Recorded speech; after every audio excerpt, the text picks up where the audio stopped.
Hello, hello. David, I don't see my video.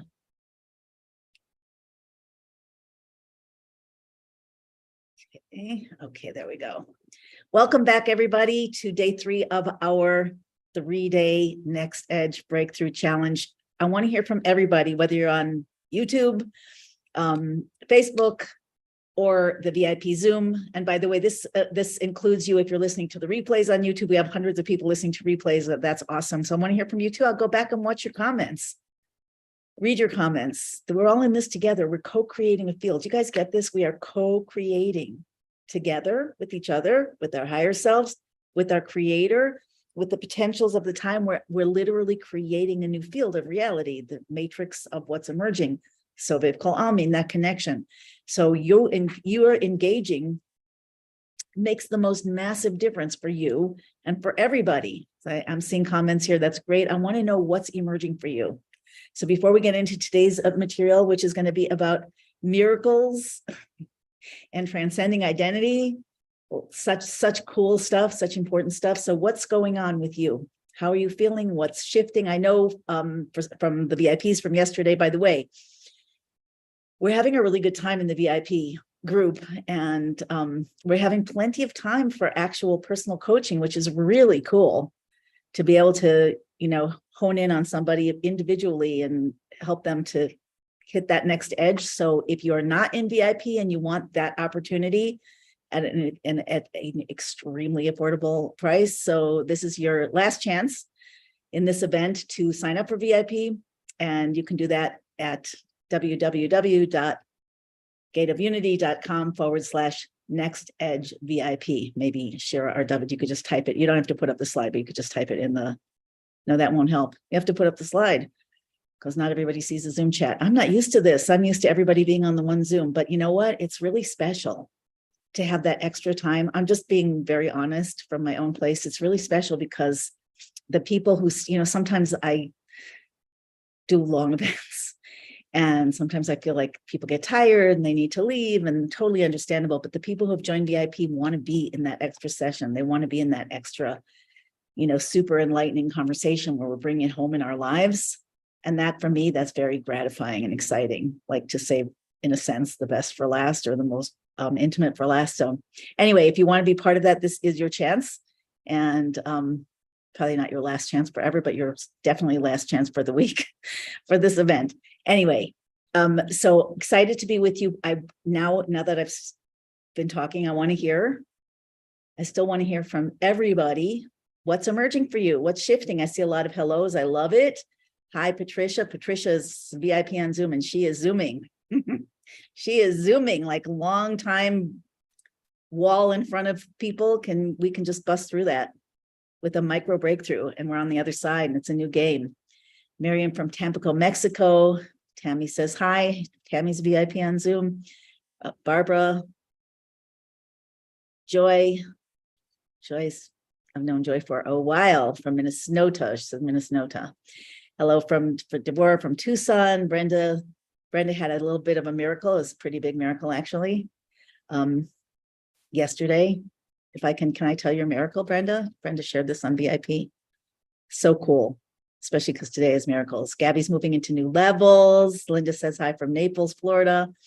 Lorraine from Sarasota. A lot of shifts taking place. Vanessa's co-creating. What's emerging overall, more positivity, knowing I'm capable and whole. We want to keep that going. That's the thing, there's inspiration, and then there's persistent transformation. So the inspiration is incredible, and it's like a jump start. You've got to turn the key and start the car, right? Otherwise nothing happens. But once you turn the key and start the car, you've actually got to get your foot on the gas and take the brake off, to get it to keep moving forward. And then there's the turns, and there's the slow down, and then the stop, then start again. So that's what it's like to actually support, facilitate, activate, live a transformational life. So I know that many of us feel like I've just got to finally get there. I've got to finally, someone wrote me yesterday, and my heart I so relate. I feel this in my heart. I've got to heal. The person said, I have to heal now. And I feel that often too.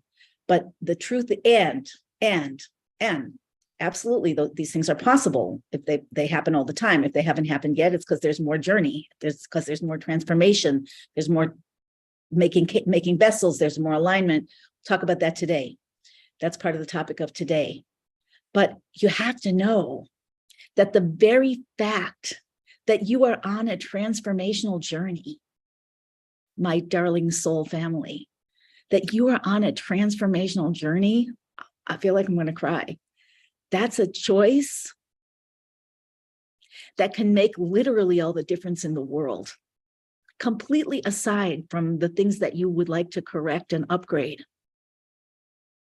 Like the question here is, are we leaning into what's happening in the next edge for humanity, for God, for the cosmos? Because this physical world, this earth, this is the place where it all happens. Like all the spiritual beings, the angels, the beings that are of consciousness we can't imagine. They're waiting for us. This is the place where we have free choice. This is the place where, just like the board, on the game. This is like the field. The baseball field, the football field, the hockey field. And we're not spectators. And if we act like spectators, we lose our opportunity to shift the path of reality to the miraculous and supernatural as it moves forward and emerges through this metamorphosis of caterpillar to butterfly. And we get to maximize our ability to shift and create miracles in our own lives. Results unpredictable. First time I am saying that in this training. I used to say it all the time. I need to say it more because results are unpredictable. What does that mean? Is there a known limit on what you can accomplish and what can happen like this? Nope, unpredictable. Is there a guarantee that something's going to happen in a certain way in a certain time frame? Unpredictable. There is a guarantee that it's all going to happen eventually because that's where we're moving. Everybody's going to fly because everybody's turning into a butterfly. We, as we'll talk about a bit more also, we're the imaginal cells. We're at the head of that train. Where are you? What are you committed to? So the point I'm trying to make here is that are you already leaping in, stepping in, jumping in, shifting in to the mode of continuous transformation, which is what has to happen when there's a state shift between one level of being and a whole completely different one. That's metamorphosis. So the caterpillar doesn't just, get in the cocoon and all of a sudden now it just flies out. That's not how it works. It's melting down the old and it's generating the new. And that is a process. This is a world of process. So we want to be invested and mastering in the process, supported in the process. And see each day what else is possible and what more is possible and what new is possible as I upgrade and as the energy and potential in the world upgrades. And that is the invitation that I'm extending to everybody here. Are you going to be, have you chosen already to be a transformational being that is in the ongoing process of transformation, moving into the unknown, into that new field where one of the prerequisites is not knowing? But yes, you can intend and desire, and you must. But like holding it loosely, in trust, bitachon, knowing that God has your back, and it's just your job to make the vessels and to let it relax and let it go. So if you feel like this is speaking to you and you're ready to spend this year as a, master or apprentice, growing into mastery of transformation, ongoing, type me. Type yes in the chat of whatever platform you're on. I want to see where people are at. And I'm going to keep reading these comments. Naomi says, feeling good. I find that listening a second time helps me absorb. See the exact point. When we're talking about moving from a finite state to an infinite state, every time you repeat, it opens more. It's not like there's a certain amount. And, we're not just sharing information, we're sharing transformation, which means that it's coming from within you. And the information and the vibration, the frequency only opens up layers of what's already in you. And that's what we're doing here.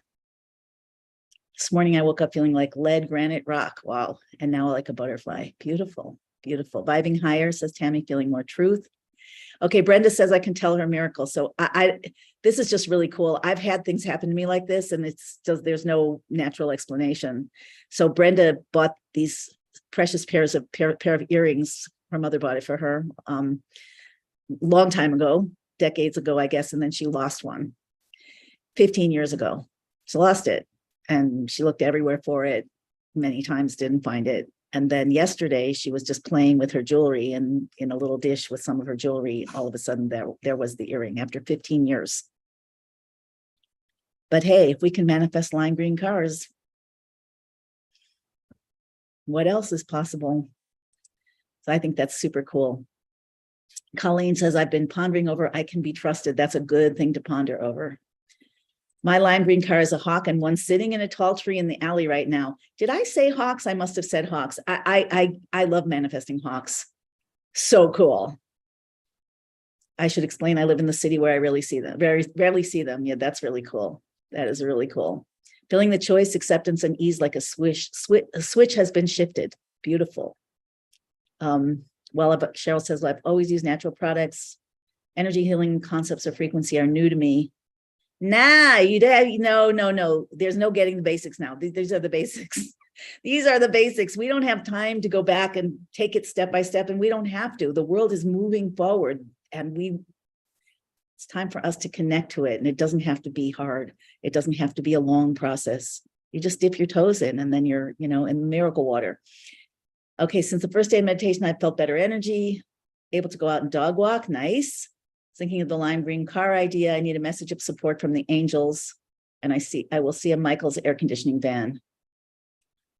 I looked down the road and saw one. My supernatural sign. Beautiful. That's beautiful. Yeah. Just, the more you do this, the more you'll do it. The more you see it, the more you'll see it. It really works like that until you can't see anything else. And it does not take that long. Shira says, Colleen says, I'm on board with that reality. Gabby says, yes, put me in, coach. Tammy, yes. Patricia, yes. Christy, me. Cheryl, me. Audrey, yes. Yes. Diana, yes. Brenda says, Baruch Hashem. Thank God. Linda says, yes. Are you in, Wanda? Are you in for being a master of transformation this year? Continuous transformation, imperfectly, results unpredictable. Like, is that going to be your year? Vanessa says yes. Jack says yes. Laura says yes. Meredith says yes. Can't believe how much I want to call you Linda. It's bad. Okay. Keep being conscious. All right. So Yafta says yes. Already interesting openings. Brigitte, yes. Miriam, yes. My future is not going to be based on my past. Wanda, yes. Naomi, yes. Yeah. Who wants to say no? Okay, maybe somebody wants to say no, but the snow globe is shaking. That's not optional. What we do about it, how much we move with that energy, like martial arts, Qigong, Aikido, how much we move with that energy, surfing the waves and actually consciously directing humanity. Do I have something on my shirt? To a new level of reality. That's our part. So say yes to that and see what happens. Okay. Elisa, yes. All right, thanks, you guys. So keep the engagement going. I'm going to start. Let me just say this briefly, and I'll say a little bit more about it midway if I remember. I want to support whoever is in the Soul Tribe who's ready for support. There are two options besides private coaching, which is quite expensive on purpose. There are two options through which I can support you ongoingly for an extended period of time. One of them is the year-long influencers program, which is, I'll just say really quickly, 3 2+ hour sessions a week, plus a lot of 3 weeks out of the month, plus a lot of support online in between people, their WhatsApp groups, and people have my private WhatsApp and can use it if necessary. Nobody's abused it so far, which is awesome. And then for those that's a year-long program, and it is the premier program because as I move and morph, so does the program, right? And I'm not going to go into describing it and all the details of it, but if you have questions about the program, that program, Influencers, or the one that I am going to mention a little bit more, right now, Awakening Divine Power, hot off the press, so to speak, hot off the transformational potential stage, you can reach out to Shira, the program concierge, concierge@gmail.com and have set up a conversation with her. You can email me if you want to, if you have questions about either of these or which one would be for you. This is how I can support you ongoingly. This is how you can connect with your soul tribe, the portion of the soul tribe that is saying yes to transformation as an ongoing process throughout the year. And it's a special group of people. And there are ups and downs, I'm not going to lie. But the downs are on behalf of a greater up, as we'll be talking about very soon in today's material. So to be in the right situation, like they say that the 5 people you spend the most time with are the 5 people who you'll end up being most like. So it's advisable, whether in one of my programs or anywhere else, I advise my programs because I put everything I can of mine, what I know to work and what I keep learning into those programs. And they are based on the principles of authentic Kabbalah, of Torah, of the blueprint for creation, the spiritual owner's manual for human being and upgrading. But surround yourself, regardless, with people who want to do what you right now are saying you want to do, because right now you're inspired. I'm assuming if you're here, you're inspired or want to be. Tomorrow, I hope you'll still be inspired. Next week, I hope you'll still be inspired. But as events move on, it's really, really, really, really helpful to keep yourself, to put yourself in a kind of incubator to bring out your potential, to help you thrive through the waves, to help you use the coming energy of the snow globe shifting and shaking to further your purpose and the things that you want to experience and co-create in your life and in the world. So the Awakening Divine Power Program, I want to mention briefly before we go into the lots of material that we have, and we will have another visualization today because that really, really helps to wire in. So stand for that. So the Awakening Divine Power Program, if you want, you can look it up. Look up the webpage, awakeningdivinepower.com. And it is a 4-month program.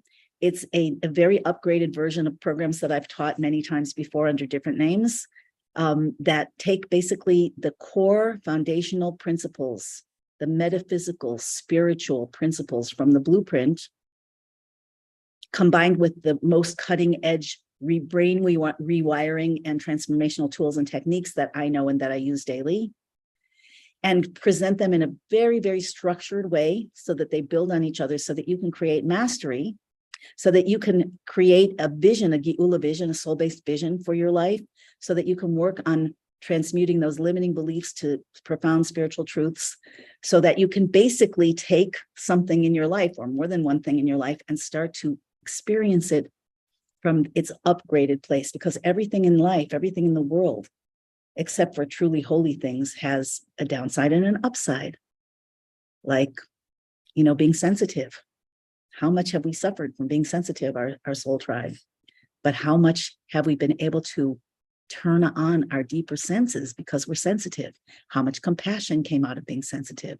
So we want to take what we are and what we have and upgrade it from the root and create vessels that will allow us to fly ongoingly throughout. So I originally decided to create the new version of this program, shorter length, 4 months, and a very structured for influencers, because the influencers program is fundamentally a coaching program. It's all about coaching and mentoring. Like there's lots and lots of coaching and mentoring and interaction and questions and answers and, guidance and clarification and accountability and all that. So I wanted to provide a structured format where I could make sure that everybody who comes into influencers, because you can come into influencers at any time. So I wanted to make sure whenever anyone comes in, there is that structured basic path that people can learn and master. I'm delivering this live at least once this year, maybe only once, I'm not sure, but I've decided I'll open it up to other people who are ready for that, who want to join us for that. So just so that you know, Awakening Divine Power, the influences classes on Mondays, Awakening Divine Powers classes are going to be on Tuesdays, 3 Tuesdays a month, plus a 4th class. I forget what day I put it on, which is going to be a practice. So within those core training modules, there's also going to be practice. There's going to be Q&A, there's going to be coaching, there's going to be fairy dust for every class to help you wire it in. The fairy dust, when you bring it home, that's when it really starts to create the tavuna that we talked about yesterday. And it builds on itself. but there's also I found in the past that people have more questions, need more coaching. So I'm adding that 4th class a month for practicum, where we'll really hone in on any questions that haven't been answered, any need, the coaching is specifically how to apply these principles and tools in awakening divine power. In influencers, the coaching is about, anything, your business, what can be, your relationships. There's some of that in awakening divine power too. We want to make sure that you master these tools and principles. This will give you the core foundation, like a spine, that will allow you to really move forward with power. So if you're interested in either 3 sessions a month, did I say something different? Shira's correcting me. So I must have said 3 sessions a week. I don't know what I said. Sorry. When I get in the flow, I don't know what I said afterwards. People say, could you repeat that? And I'm like, anyway, there are 3 sessions a month plus the 4th session, which is the practice session. Yeah, Gabby, it's structured. That's the thing that's, I mean, they both have such extreme advantages, and that's why I'm giving influencers are going to get both. I'm just adding that to the influencers program, but for people who want that like to know, like really clearly that path forward, step by step, using that image of the stones in the river that I keep bringing up, like stone 1, stone 2, stone 3, stone 4. So they're basically in 4 months times 3, there are 12 modules plus the practice classes. Plus I have thought about this earlier today, and I've decided that I'm going to throw in as a bonus for those 4 months for anyone who joins, either program. So if it's the 4-month program or the year program, I'm throwing in for that length of time that your membership lasts, access to the Awakening Divine Power, the Gate of Unity School, which is literally hundreds of classes from the text that is designed from above to transform your brain and to help you to imbue. There is something on my shirt. What is that? Oh, it's the other hand. That's where I've gone wrong. Sorry. They say authenticity is the new leadership. What do you think? Is that cool? Yeah, no time to fake it anymore. Anyway, so I'm adding in these classes, which you can listen to 1 a month, you can listen to none, you can listen to 20, 30. It depends on what works for you. But there's more than enough to saturate your brain with higher frequencies from above, and that will be an enormous assist. There are also matrix prayer, like dozens of matrix prayer healings and other classes in the school, which I'm throwing in as a bonus for those who register for either course. Provided that you do it before. Okay, so this offer for Awakening Divine Power closes on February 6th because the program starts February 7th. So I'm also, I've priced it, at a savings for the people who will, join this time. And like I said, I don't know if I'm going to do it again this year or ever. I may, but I know that I'm doing it now. And so I invite you to join me. I would love to have you. I would love to have you there and to ramp up our process. And even though I'll tell you, I love the year format because the year allows us to get, what happens is that people tend to, I observe, usually, not always, people will tend to ramp up like over several months and get their real feel at their peak. And then sometimes there's like a waning, like an ebb, like, life takes over, something happens. The truth is, to my mind, that's when you really want to be in the incubator so that you get to the next edge of that, because that's when it gets super powerful. But it's also really wonderful to have that, like that slide up and then, get some flight under your butterfly wings and see what happens then. So anyway, awakeningdivinepower.com. If you're interested in influencers, I'm not going to give you the website right now. I could give you the website right now. Maybe sure you could type in both, or but I suggest if you have a question about which is for you, or any question, that you make an appointment with Shira, because she's really, really good at, like, I'm telling you the truth. Half the time she says to me, I talked to so-and-so and I'm not sure. I'm not sure if I should recommend a program for them, or if it's going to help. So we're really careful.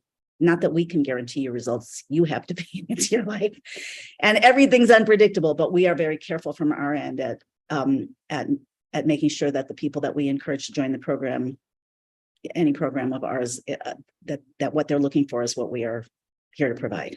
So she's really, really good at helping you with that. Okay, So that's that. And without further ado, I have a little picture. A big picture. Okay, so there's you. I see that you look a little bit concerned. Don't we all right now? So that's you, that's the body. What I want to say is your body is real. Your soul, although it doesn't have physical form, it is real. And that just represents a soul.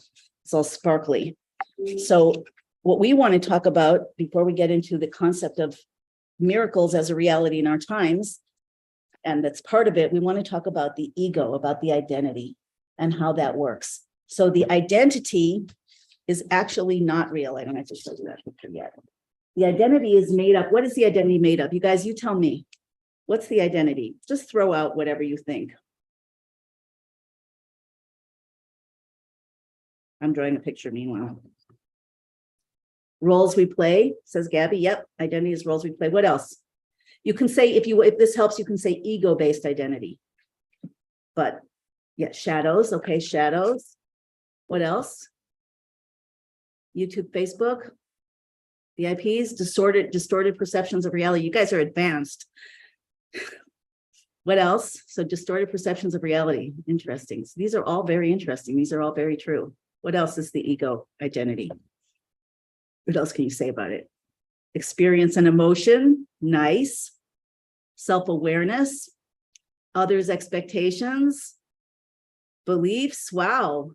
Keep going. Advanced. Perceptions of who we think we are. It's getting better and better. Yeah. Good. Fear.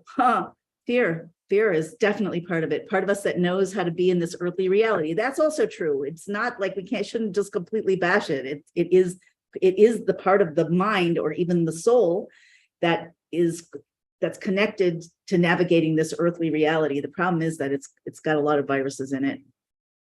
Photography rather than color painting. Wow, Brenda. Miriam says heritage, past, yes.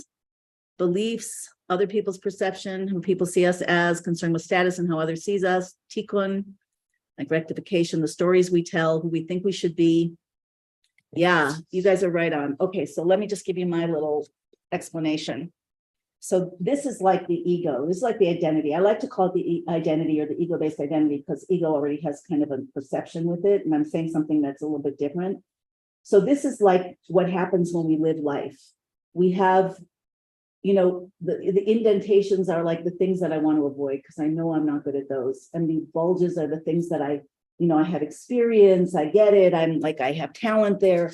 So when an opportunity comes up or a desire comes up, we automatically will ask ourselves, does it fit into my identity? Is this who I am? Do I have what it takes? The thing is, though, you guys, is identity real? Remember, I said that the body is real and the soul is real, but is the identity real? Like, where is it? Is the identity real? Vertebrae rather than invertebrate. Ego does help us. Everything has an upside and downside, right? Almost everything. So the identity, is it real? I'll just tell you, the identity is not real. It's construction of the mind. That's correct. And that is why, check this out. This is really, really intense.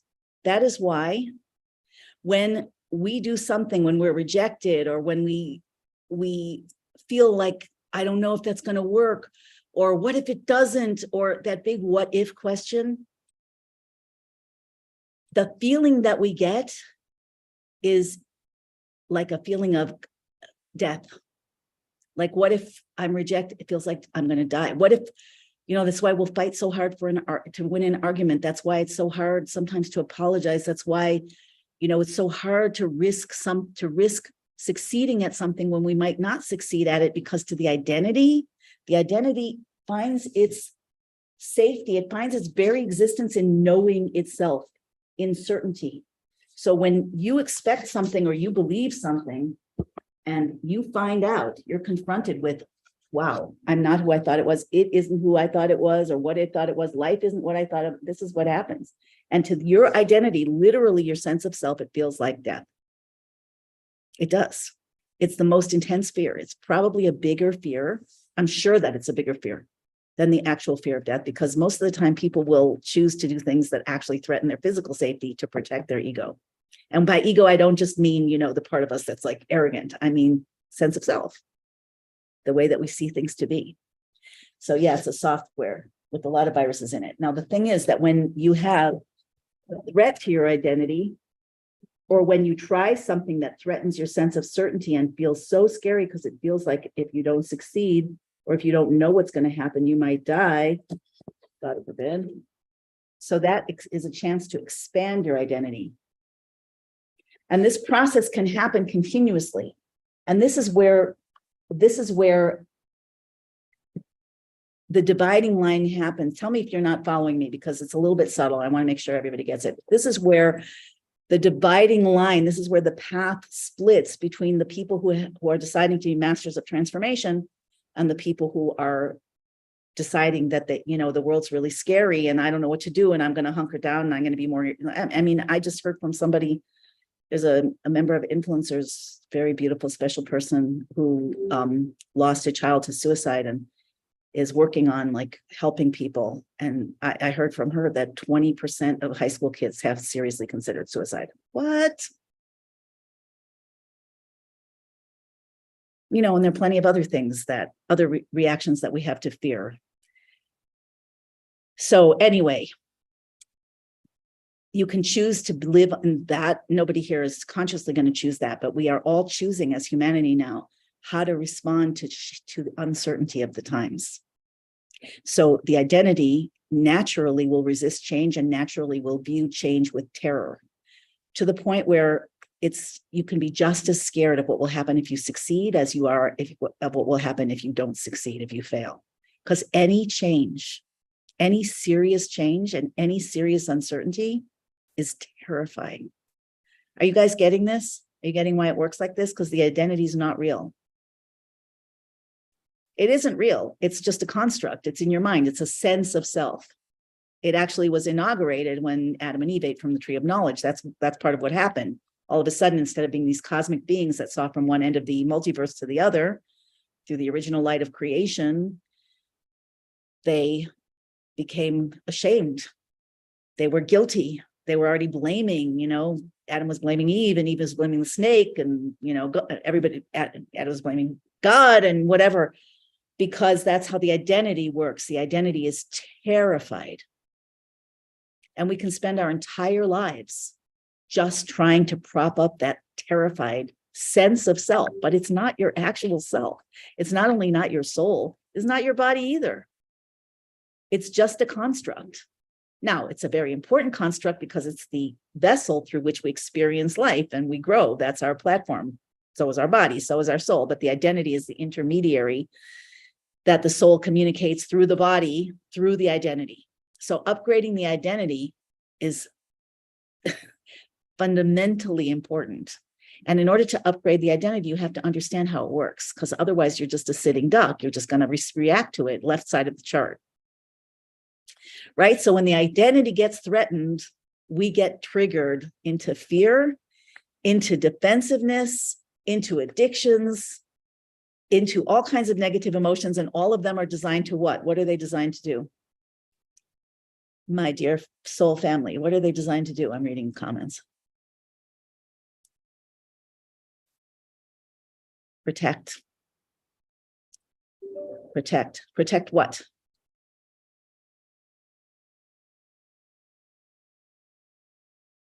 Take us off the path to Geula. That's true too. Protect.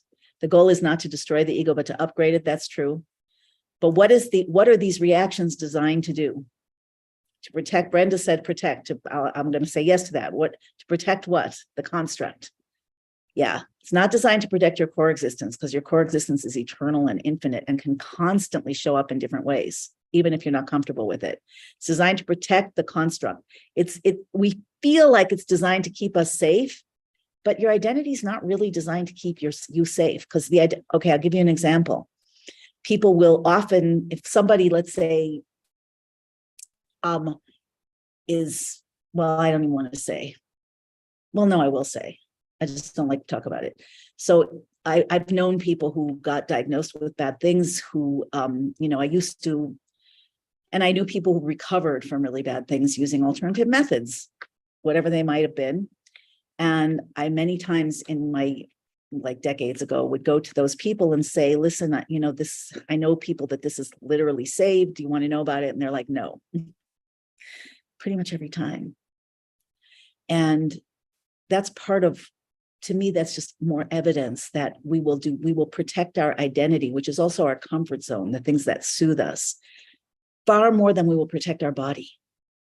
Because why? Because we're more comfortable with certainty when it's negative, emotionally or physically, than we are with uncertainty and unpredictability. Desiree says it's a false sense of safety based on past experience. That's right. It's a false sense of safety. Like one time I was in my room, this was many years ago, my bedroom, and I like brushed my teeth and I did my nighttime routine and I laid in bed and I felt safe. And then, my brain's always working. I'm like, what's going on here? Why do you feel safe just because you brushed your teeth and you're lying in bed? Is that more safe than like being awake and sitting at the table? Like like a false sense of like being in the routine, and now I can relax, and now it's all in the mind. So the point is that if you want to become a master, if you want to live this year, let's just say this year, because this year is going to change a whole lot of things in the world. So we just want to get across that bridge and help build that bridge to the new. We're not thinking super long-term now. We don't need to. We're in the transition. It's all going to change. We're going to be in the change, and how are we going to experience the change and help to facilitate and upgrade the change? So you need to understand that your identity has got to be enlightened, like Gabby said, has got to be instructed and taught and loved into seeing that it can expand and it must expand. And that the feeling of threat and uncertainty can be changed to the feeling of excitement and delight in uncertainty. And that's part of the difference between victim, which a lot of people in the world are feeling like victimized, feeling like victims, most people, I'm sure. And I'll be very honest, I'm still working on that. This is, I'm making far more progress. But it's new vessels. It's like, how serious are you about it? What do you do when you get triggered?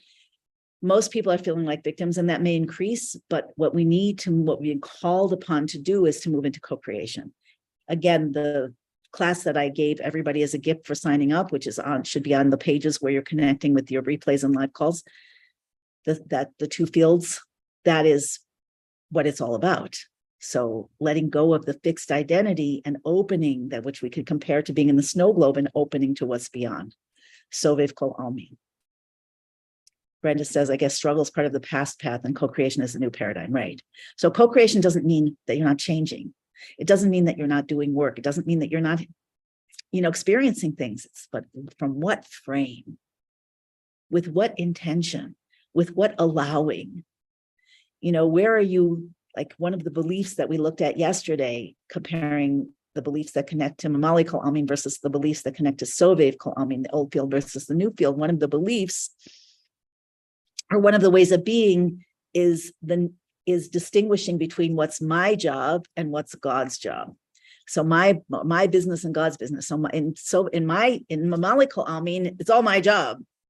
But God gets to say no. I get to be doomed not to succeed at that. I'm fated never to, that's Mamali kol almin, that struggle. And that's mostly struggle with the identity. Like, I'm never going to be a person who,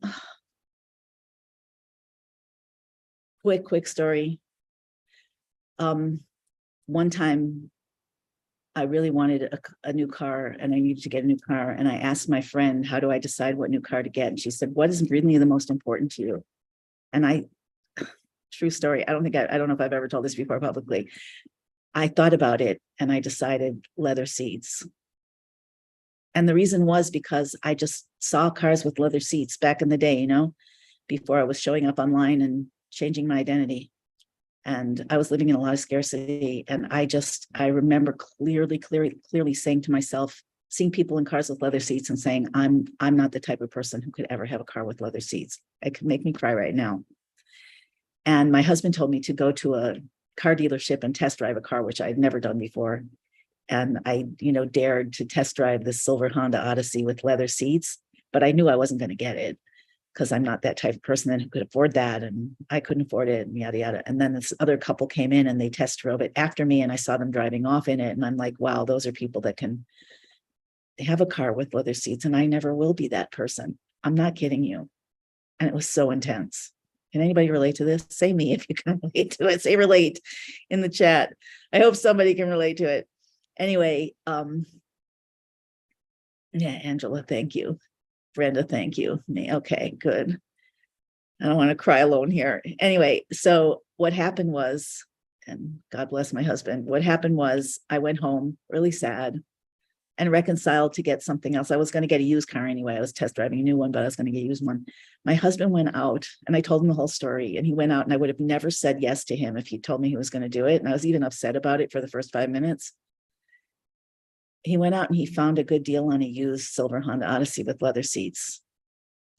And that, by the way, was the possession I felt worst about leaving when we moved to Israel. That was the only possession I minded leaving because it was not because, it was a beautiful car, but who cares, But because that represented the change in my identity that at that moment, against my will even, outside of that, circle thing, it was outside of here, meaning it was never going to be for me. And I had all kinds of emotions about it. All of a sudden, I was a person who drove a car that had leather seats. And the pleasure of that and the abundance and expansion of that rewired my brain. So yeah, I was really probably upset for more like a day, scarcity thinking and whatever. But yeah, it was very powerful. So without suggesting that you yes or no go beyond your limits, I've gone beyond my limits of what I thought I could do and afford several times since then usually for programs, now I do it routinely for programs that are going to get me to the next level because I've seen the results and, it pays off hugely in all kinds of ways if you're, it has for me anyway. But I just wanted to share that. That's how the identity works. I will never be a person that will own a car with leather seats. It's just not for me. And that was completely false. That was just a story. Your identity is a story or a series of stories. So we have to upgrade the story or nothing is going to, I won't say nothing's going to change because everything's going to change anyway, but it's not going to change easily and it's not going to change in the way that we want it to. We don't want to be shaken out of our, comfort zone to the point where we're like, I don't know how far some people will get shaken, but some, people who are not going to upgrade may get shaken out and they'll come back later. But yeah, we're here anyway. We're here for a purpose and our purpose is to guide this shift through our own participation in the shift.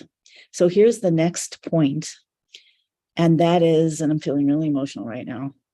I don't think I ever have told that story in public before, but obviously it's really intense for me. It's just a car, but it wasn't just a car. And sometimes you need someone else to help you to, experience outside of your identity. The next time that happened for me that I remember that was really powerful was when I joined a class that I totally couldn't afford to learn how to do summits, interview series. I didn't even know what a summit was. And the teacher, God bless her, ran after me to get me to join. Like she kept calling me and pushing me because she saw a potential for me that I didn't see at all. And I had to put it on a credit card. It was like $1,500 back in 2009, which is probably $3,000 now. And we were way in debt. And I did it at the last instant. Like I declined 7 times and then I jumped in with the decision that I'm going to do whatever she tells me, whether I'm ready or not. I'm just going to do it. And I did it. And so I had to invite a speaker. The way it works is you invite a bunch of speakers and they send emails and then you create the website and then the emails go on your list and then, you can present whatever. So the first time I reached out to a high profile speaker and that speaker said yes, I literally felt like I had reached up outside of the snow globe. Literally, I felt this as an image and grabbed something that was outside of my universe and pulled it into my universe, and my whole universe changed. So that's a process, that's part of the process of transformation. So the purpose, Kabbalah says, the Torah says, Chassidus says that the core purpose I'm specifically quoting Shar Yichud now, which is the primary text, one of the primary texts that I teach in the school and that I live with. It's considered the gateway to divine unity. That's what it literally means, the name Shar HaYichud. And it's written by the second Lubavitcher Rebbe, the Midler Rebbe, and it's designed to transform the brain and to embed the frequency and the vessels and the sensory system for divine consciousness. Okay, so there it says that the core purpose of creation is to transform darkness to light, so that the light from the highest worlds, higher than the archangels, worlds way higher than the archangels, can shine down into this physical world without being diminished at all. And God will then be able to reveal his presence and love and miraculous supernatural being in this world completely. And the phrase that's used is a dwelling. God will be able to have a dira b'tachtonim, a dwelling place in the lowest physical world, as will we. So the identity is also designed to make you dissatisfied so that you will engage with the obstacles that you have, because guess what? The purpose of all challenges and obstacles is to help reveal the miraculous powers of the soul, quote from the Lubavitcher Rebbe. The purpose of all obstacles and challenges is to help reveal the miraculous powers of the soul. So now let's talk about miracles. Before we do, let me see what you guys are saying here. I see a lot of engagement coming in on the Zoom, and I love it. Oh, yeah, Sunny Isles, yep. I was a few blocks away at that time, that night. Upgrades are costly. We're fearful to pay that cost. Yeah, everything has a cost and a benefit, and it's really, really helpful to be in touch with what those are, and not to just have them like they operate under the surface, like that, just like, oh, fear, discomfort. I don't know, I'm not ready. Get up close, like we said yesterday. You want to get really close to the things that you're like, that are there, but you're not addressing them. The closer you get, the more you see what's actually going on, and then you have choice about it. It's all about the choice. Why do we have a need to feel safe? Because our condition here is fundamentally, there are a few reasons. Do I have time to answer? I'll try to answer really fast. Our condition here is by design, provokes a feeling of complete helplessness and vulnerability. That's a result of the eating from the tree of knowledge. And that is because that's exile. That's the core of exile. That's partly the motivation to get out, to transform. And it's also the condition under which the soul expresses its leadership. And, it's like the Jewish people have been in every, it's not only the Jewish people, but the story of the Jewish people is that they've been in every type of persecution and threat and genocide, whatever, religious oppression, even until our generation in Soviet Russia and maybe still in some places. And yet the Torah has proven itself over and over again, the imprint of the Torah and the loyalty and the relationship with God in the Jewish psyche and soul has predominated, so that nobody, despite the fact that they have tried every single generation to wipe out the Torah and to wipe out the Jews and the Jews' connection to the Torah, it's never worked. And that is a process that shows, like I just said, the purpose of challenges and obstacles is to reveal the supernatural powers of the soul. That's the supernatural connection between the soul of Israel, the Jewish soul, and God, and ultimately everyone's soul and God. And, as this emerges in the future, but primarily this has been activated through the Jews and the relationship with Torah, or the children of Israel. And so that's a reason for being helpless, because when you are helpless, just like we talked about in this shift in fields, when the challenge is bigger than your ability to solve it, so you have to draw upon different kinds of powers. So that's the reason for not feeling safe. And of course, we want to feel safe, because if we weren't wired to try to survive, the soul would fly out of the body instantly, because the soul doesn't want to be here. It has to be enticed continuously. And the mind has to be wired for survival, or it's to keep us in the game. All right. Thank you, Joy. Happy to hear that. Me. It's wonderful. God bless Mr. David. Yeah, amen. Relate completely about the car and other lack habits I'm still letting go. If I don't allow myself to wear and spend money on beautiful clothes, shall I push myself to do so? Naomi, to you, I'm saying yes, do that. And do it this week. Get at least one or two beautiful things this week that you would never get. And let me know how that goes. That's going to upgrade you. Okay. You are a queen. I give you permission to have other things. Seats. Thank you. Yeah, give me permission to always fly business class. Let's do that next. Okay, is the purpose to break out of the snow globe or redecorate it? It's both. You want to expand beyond the snow globe and then bring in new things into the snow globe, because it's a great question, Gabby, because the target of all of this is this world. So this world has to change. That's why the physical is made from God's essence. The spiritual is made from God's light. What's stronger, essence or light? Essence. Essence is connected to Soviet Kalalmi.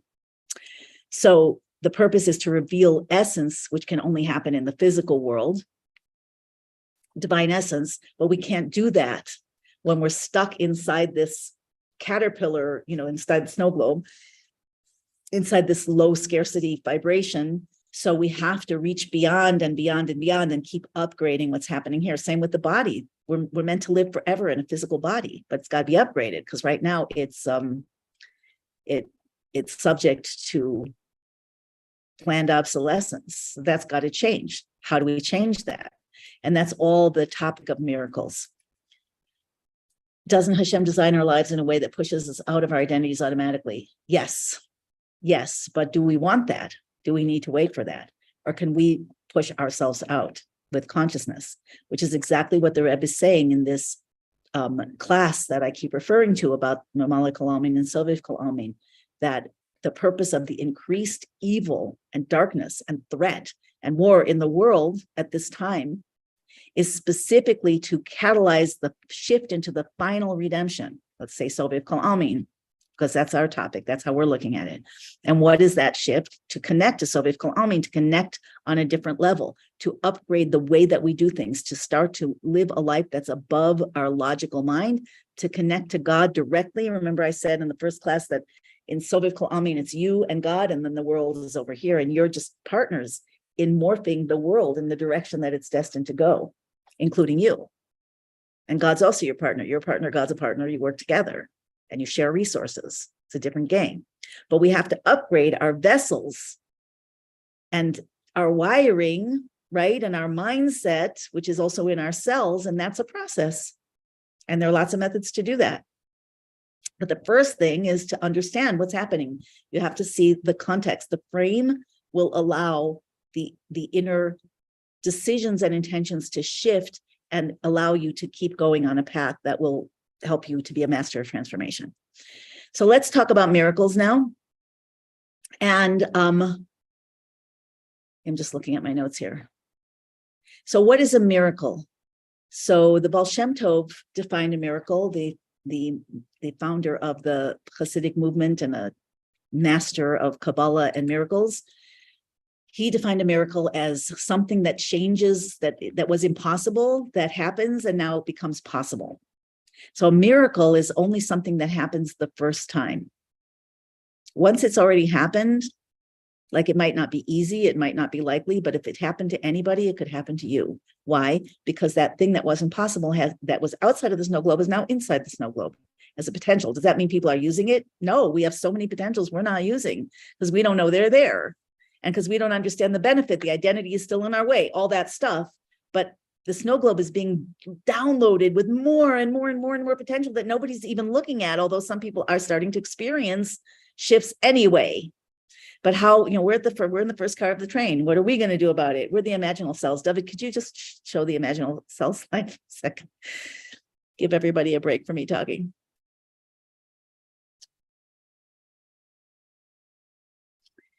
So this is just a nice image. Some of you are already familiar, and I mentioned it, I think, in the first class, but Dr. Bruce Lipton, I think, is the one who coined this term, unless somebody else, and he just quoted it. This is the first place that I saw it. But when the caterpillar melts down into gel, how does it turn into a butterfly? Like now it's just a bunch of goo. And the way that it turns into a butterfly is that there are certain cells in the caterpillar, even before it melts down. The caterpillar is born with these cells, like we're told we're born with 12 strands of DNA, and only 2 of them are functional or identifiable. And scientists say that 10 strands are junk DNA. No, they're not. This is our upgrades.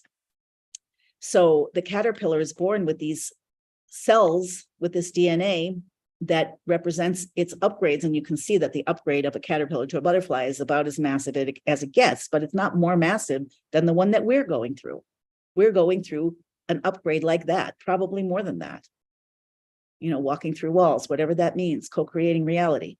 So the cells that carry that DNA, that new vibration, those new instructions get activated when the caterpillar melts down and start to pull that amorphous gel into a new form that's completely different, and yet is the caterpillar. The butterfly is the caterpillar.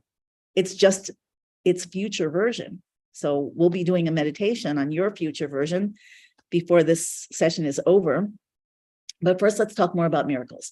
So miracles are something that comes from out of the snow globe into the snow globe, and it's considered a miracle the first time, even though we consider it miracles all the time, and that's okay. But it's a new potential. And once it happened, once it's available, and now it's just a question of how do we catalyze it. So so one of the things that's most important to understand about miracles and how to catalyze miracles is that we are, the world is our mirror. That's actually one of the foundations for the so-called law of attraction. There are many sources in the Torah for this also, that, for example, the Zohar says that that when you show a radiant countenance to heaven, heaven shows a radiant countenance to you. That's just one example. Machshava Moelis, I think that's from the Talmud, that thought has an impact on reality.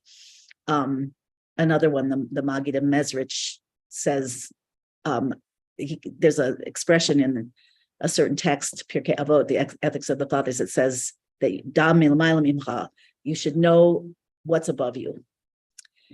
But he translates it as you should know da malamayla mimcha, that you should know that what's above is coming from you. It also says Havayat Zilcha, God is your shadow. So there are lots of sources for this, that we feel like victims and we feel like God is up there and being, Mamali Kalami, we're down here and we're helpless. But the upgraded version of everything, and Hasidus, the mystical Torah, tells us the upgraded version, gives us those instructions and gives us a transmission of that energy, which is why the texts are so crucial, because they're literally a transmission of divine potential, literally. You do have to learn them, but to get that, but they upgrade the frequency of the DNA and the pathways in the mind, the neural pathways. So we are actually at some point, and now is the point, we're making that shift. And part of that shift is that we have to see that our own participation, we have to be aware of our own participation and our own power in what we experience in our lives and what we experience in the world as a whole. Remember, we're holograms. It's a holographic reality. So the fundamental way, one of the fundamental ways, but I guess you could really call this an umbrella for all ways.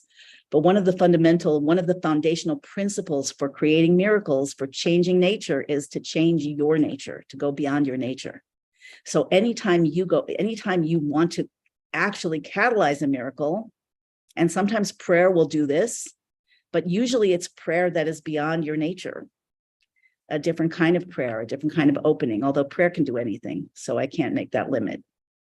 But when you go beyond your nature, change your brain wiring, step out and do something that scares you, allow your identity to be threatened and open up, do work to harmonize the emotions that are trapped in the body. Energy healing is one of the methodologies for this. There's so many. But when you go beyond your nature, when you challenge your identity and realize that your ego and your sense of self is not always your best friend, when you allow yourself to be in situations for good purposes that threaten that sense of certainty. In other words, when you're willing to step out and do things that you wouldn't ordinarily do that are positive, you're changing your nature.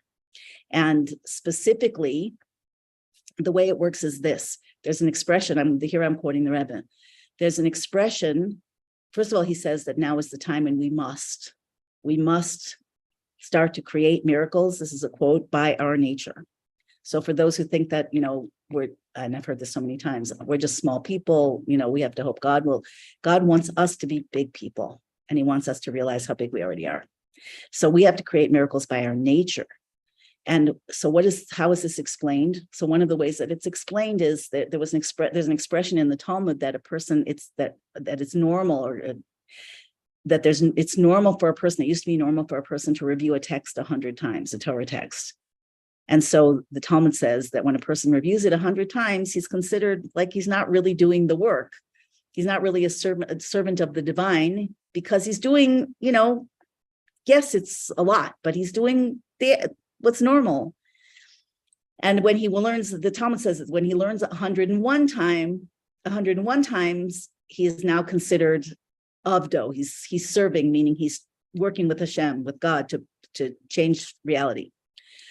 So why is that one, you learn 100 and it's considered regular, and you learn 101 and all of a sudden it's such a big deal, you learn one more? And the reason is, and I'll explain this in contemporary language, because if you're in your nature, you're not in the miraculous, you're in the snow globe, even if your nature is 100. But if you go to 101, all of a sudden you're not in the snow globe. You stepped out of that hologram. You stepped out. So what does it mean to be out of our nature?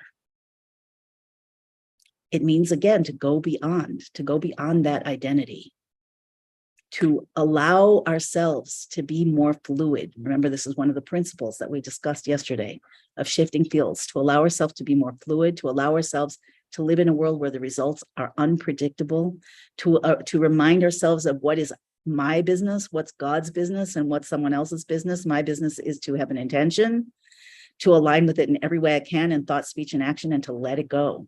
Like you're planting a seed, you can't pull it up, you can't keep pulling it up and digging it up to see if it's growing or not and why it's not growing, and kill it. So we're all killing our miraculous potential because we keep looking back.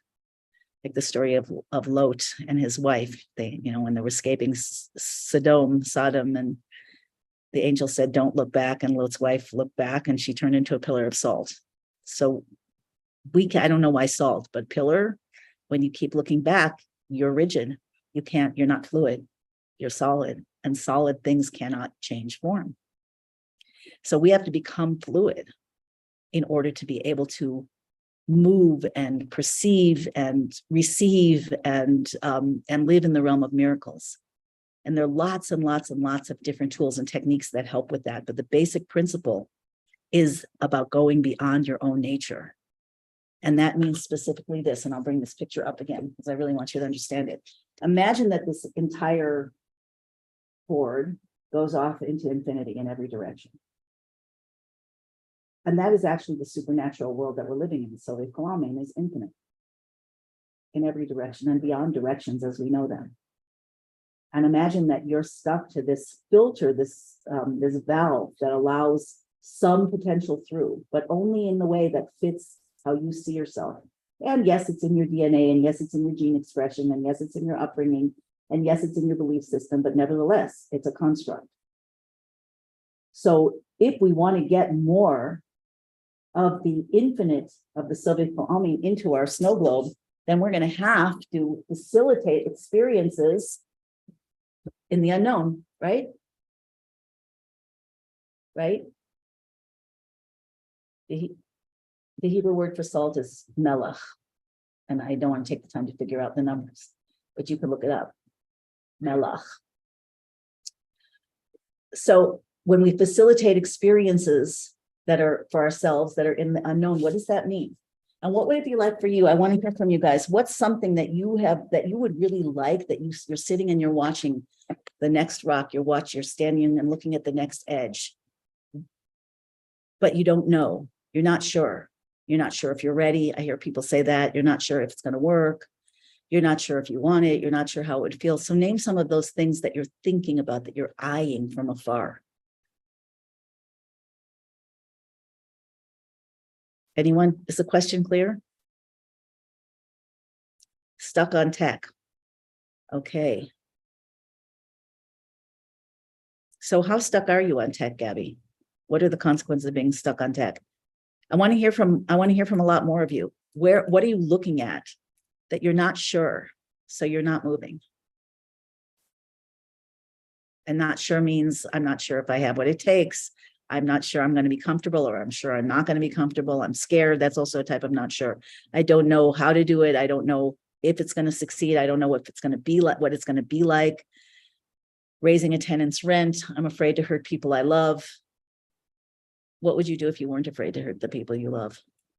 Not that I'm recommending hurting people, but sometimes, What else, you guys? What are we afraid of? Asking a question, having a conversation, starting a project, holding a meeting, starting a business, raising your prices, making a website. I've suddenly become unmotivated to go to the next step. Yeah, so why is that, Naomi? That's great. Who's unmotivated? Who's in charge now? And I'm not putting it down. But who's in charge? Naomi, which part of you became unmotivated? I'm looking at all the house projects I have to do, looking at caring for my mother, leading spiritual retreats to countries that are new for me. I'm not worthy of that shining, miraculous future, making my website on my own, becoming more and more light and love in any way that presents itself, living with no worries, carefree, knowing God's got my back. These are great. Keep them coming. Raising my prices to be a writer. So keep these things in mind, because you're going to revisit them during the meditation. I'm ashamed to answer, but making aliyah, studying Hebrew consistently, and breaking through some walls in genealogy. Why would you be ashamed to answer? There's nobody in the world, I don't think, who isn't holding back from some next edge. Not sure about having a full-time job. The immensity of what I'm undertaking, but exciting too, because Vivienne is making some moves that are beyond what might have been her identity, and that's awesome. Vivienne's an influencer for real. I'm so excited so happy to have her in the inner circle. I feel shy to say this, but I have a resistance to wearing my new clothes. Oh, I understand that. I understand that. No, you can put the reasons down as long as you know that they're not truths, but they are reasons. The little voice that got activated and implemented, created in the eating from the tree of knowledge, that tells us, talking to us all the time, the snake voice, or like some people call it, the Yetzer Hara, the spirit of evil, the bad voice, that devil on the left shoulder. Anyway, it says things, and we want to know what it's saying, because we're believing what it's saying. And even if we say it's irrational, we still have to deal with it. Like, we still have to look at it. Like, what does that feel like? Give it some space. Maybe there's some truth to it. Does that mean it's the ultimate truth or the absolute truth? But there's got to be a reason. And when we're consciousness equals choice. Just have to get past fear and anxiety and quit limiting myself.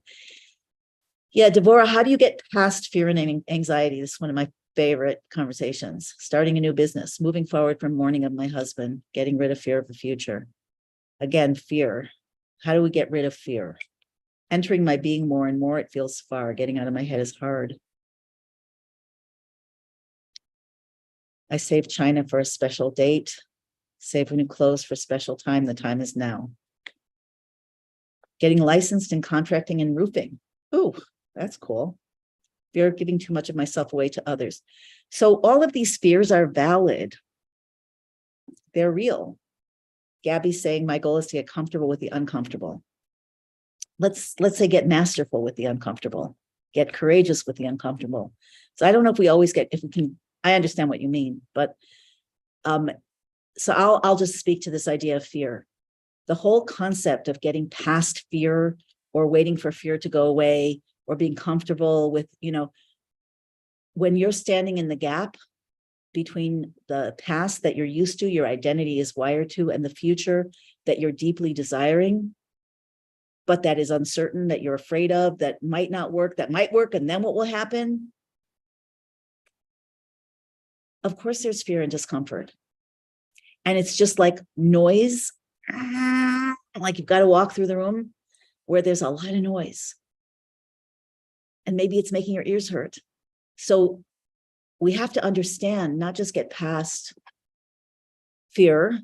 I think my experience, the only way to get past fear completely is to actually do the thing. And once you've done the thing, sometimes it doesn't scare you anymore. Like the first time I ever thought about making a video. I was terrified. And I actually did make one, but it was like my face was so stiff and I didn't want anyone to see it. And I got critique and that made it worse. And it took me a few years to make another one. And the first time I made another one, I probably did 20 takes. I was living in Jerusalem at the time. Now I don't blink. I don't think about it. So I don't have fear of that anymore. Thank God. But in my experience, the way to get past that fear, that's like the water between this stone and the next stone, is to build that bridge and take that leap while you're afraid. So I'd like you to imagine holding hands with the fear, holding hands with the discomfort, and feeling it in your body. You know, we feel it in our body. Our cells respond to the sense of danger that we have. And because we have that feeling in our body, like that feeling of anxiety and terror and whatever, panic, that's real. The heart starts beating really fast. You know, the body is responding. Remember, we talked about how the body is a sensing mechanism, and it mostly is sensing the emotions that you have. And it's generating a physiological response to match that. And that feels very real, and it is real. So you can't usually talk that down. Usually you have to either get very close, very intimate with what that inner voice is saying that you're not really hearing, and seeing if there's, you know, if there's another way to look at it that can help. Because when you change the frame, you do change the experience. You're making the snow globe bigger. But when it comes to something that you have to do, and it's just, you know, it's uncertain, or it's, you know, there are parts of it that you don't want to go through. So it hurts the identity, it feels scary. Then the way to go through that is just to hold hands with that fear. And to do that, you have to really know that you want the thing that you're going for. It has to be worth it, or no, you're not going to do it. Unless, you know, there are people that get so into this transformation game that they just do things because they're scared. I haven't gotten there yet, but there are plenty of things that I want to do that I'm scared of. So I've got material to work with. I froze. Does everybody see me frozen? Can you guys let me know? Am I frozen? No. Okay, good. So maybe the person who just said that is froze. Okay, so is that clear? That's clear about fear. So this is one of the biggest stepping stones, pieces of going beyond your identity. When you want something and you are scared or uncomfortable, and you do it anyway. Now, there are ways that puts you in the miracle zone, because you're out of your identity and you're going to get results, whether it is the results you're aiming for or other results. And sometimes you get lots of different results, like the first that are going to be different. And now your identity, which was this big, is going to be this big. And what happens is, like at one time before I did summits, before I said yes to something I was, you know, had no clue how to do and couldn't afford, etc. So my identity was like this, and probably on the way to getting smaller, because we're always moving. And when we say no to things in life, we cut off possibilities. When we have quote unquote bad experiences, unpleasant experiences, now we don't go there anymore.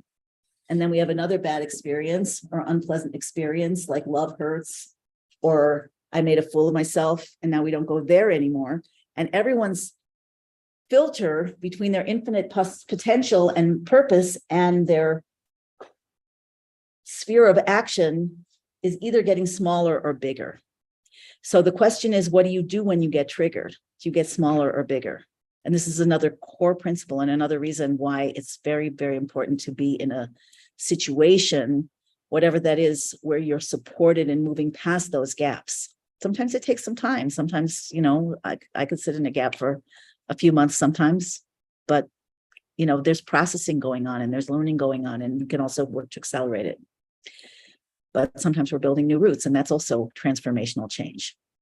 So the bottom line is, when we are used to 100, when we are stuck in that identity and we feel like that's the reality, that's who I am, that's how it is, I'm not the type of person. Who here has said, I'm not the type who, ever? I'm not the type. Leather seats are not for me. I'm not the type. I didn't say leather seats aren't for me. I said I'm not the type of person who will ever have leather seats. I'm not the type.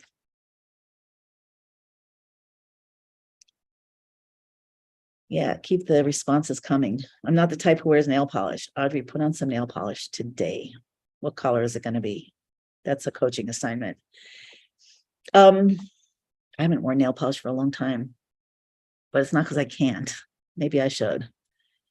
Is it healthy to get mad at the negative inner voice and command it to be quiet? It could be. Yeah. Yeah, you can tell it. You can be nice to it. Here's the thing also, like, I've thought about teaching energy healing a lot of times, and I haven't really had time, and I'm doing other things. But the other reason why I haven't done it is because when I go into a healing session, and I do that. So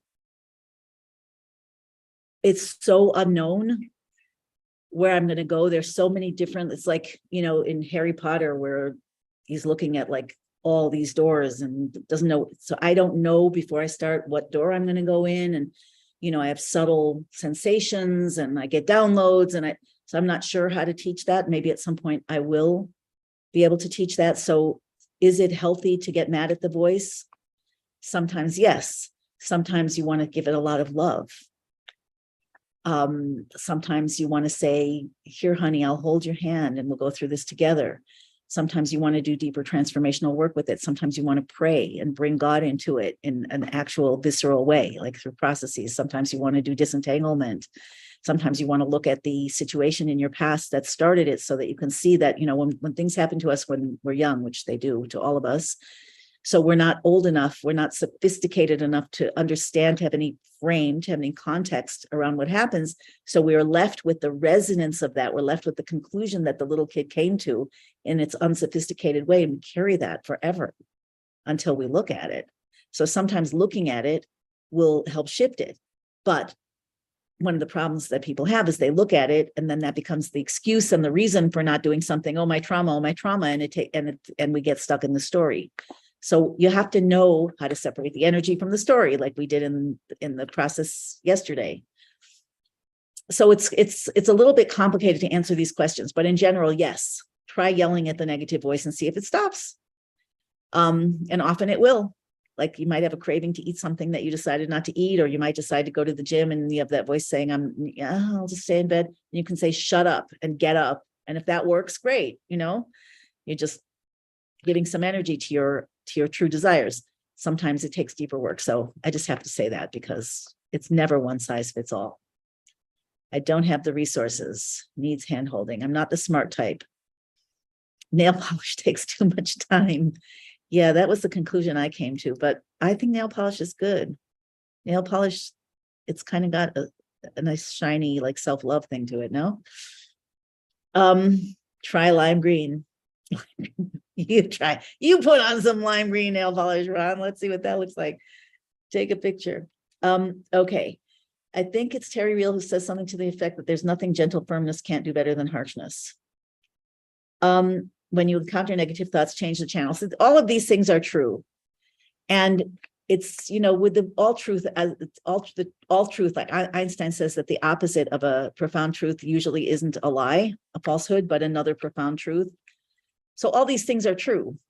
And it's just, where do you use them and when do you use them? So another reason why I am so passionate about teaching the things that I know and the things that I am continuing to learn.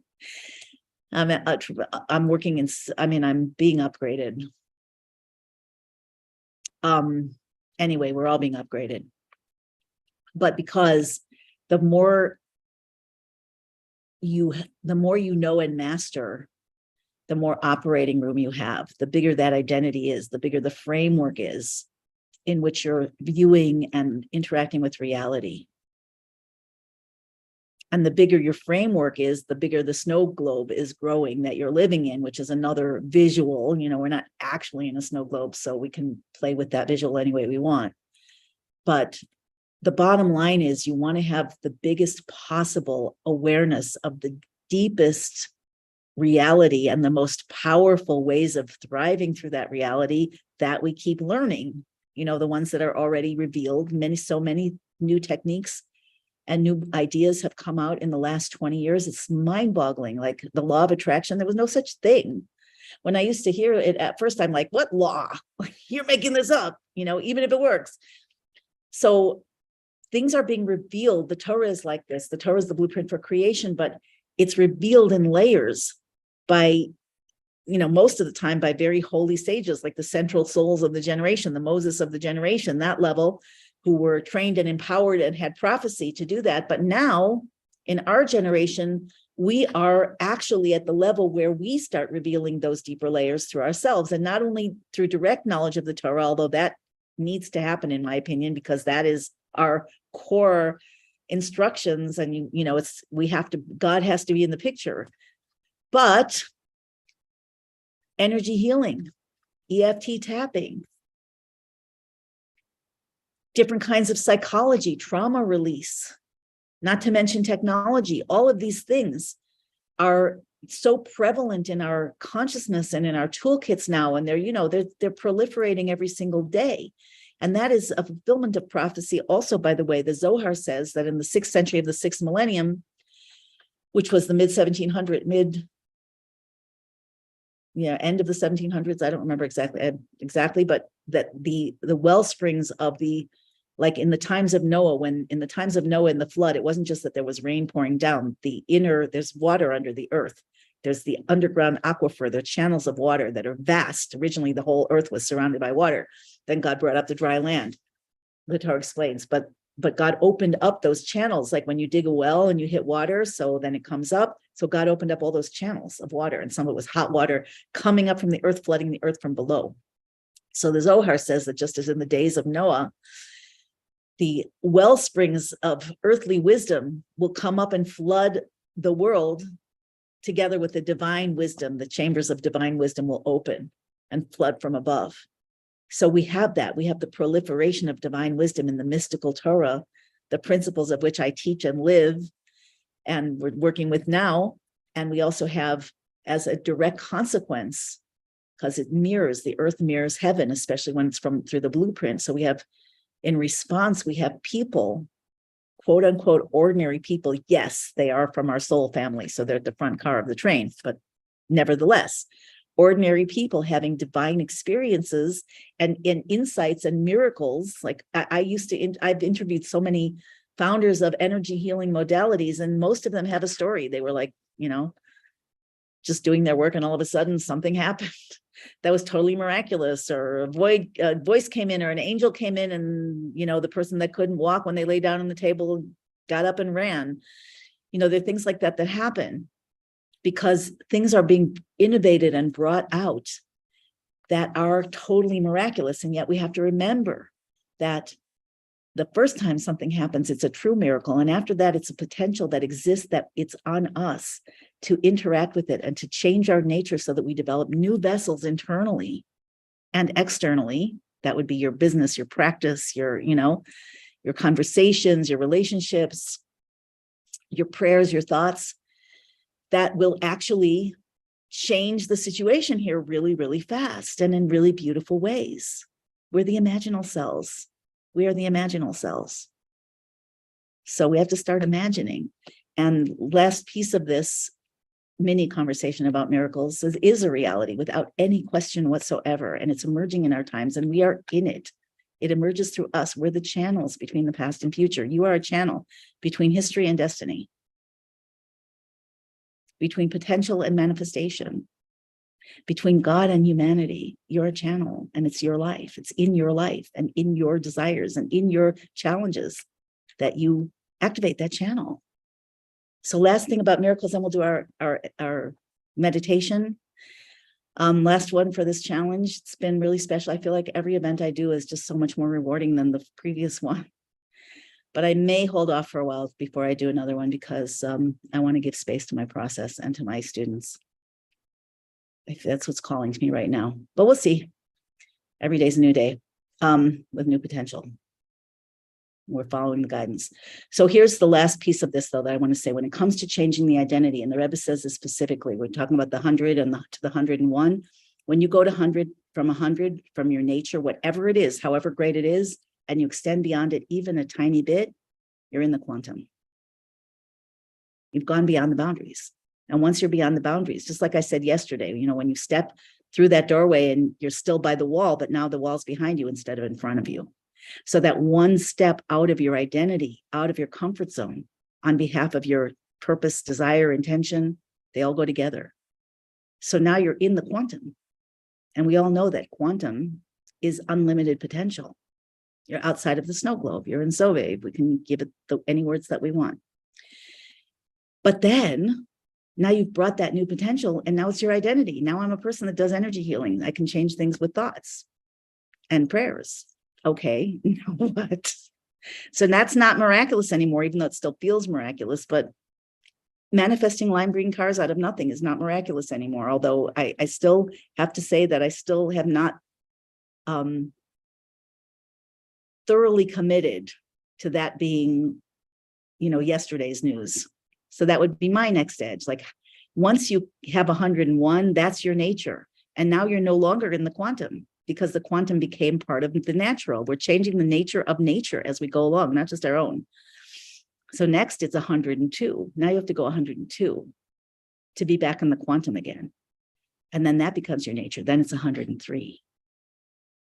And as we do that, what are we doing? We're breaking through the hologram. And it's mystical, but it's not all that mystical, because the mystical is now natural and understandable. We have conversations right here, you guys. The student of the Vilna Gaon, a great holy sage, wrote that people in the future will experience things that the greatest Torah scholars that are in the Torah and the greatest Torah scholars cannot comprehend. People in the future will experience them naturally and easily from the inside. But at that time, who could imagine? We have conversations now like this conversation that nobody could have had 10, 20, 30 years ago, much less 100 years ago. And this is an absolute sign of the times, that the nature of nature is changing faster and faster. And who are you born to be in that change? Who are you born to be?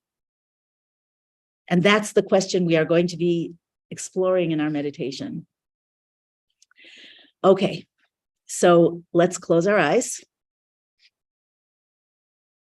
and get comfortable. I'm going to turn off my video just because that makes me a little more comfortable when I'm closing my eyes. Although I close my eyes a lot. And that is because things are flowing in. And I have to be focused on what's flowing in. It's not like, it's coming in from above or deeper or below, whatever. The rain from above, the well springs from below, it goes together. So just focus on your breathing. Oh, sorry. One more slide. Open your eyes. David, can you put up the slide of the oyster? Good job, Brenda. Keep it up and you're going to start seeing cars. This was my last slide. Isn't that pretty? That's an oyster. And those are pearls, like you didn't know. And I think we all know that how the pearl develops inside of the oyster is that there's a little piece of sand or some kind of irritant in the oyster. And the oyster develops around it this shield so that the irritant doesn't hurt, and that's the pearl.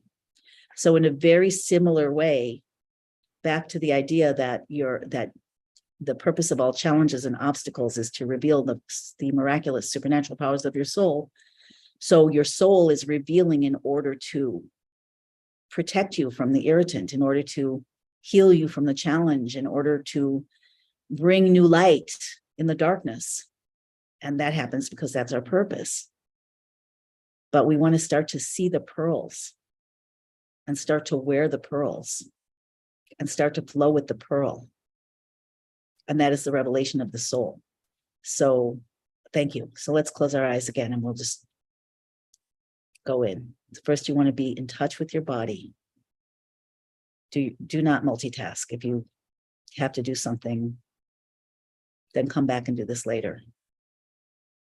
Because when we go inside, it only helps if we really, really go inside. There's a whole universe within you, a multiverse. And you can tap into it through your body. So you want to connect with your body. Just by the way,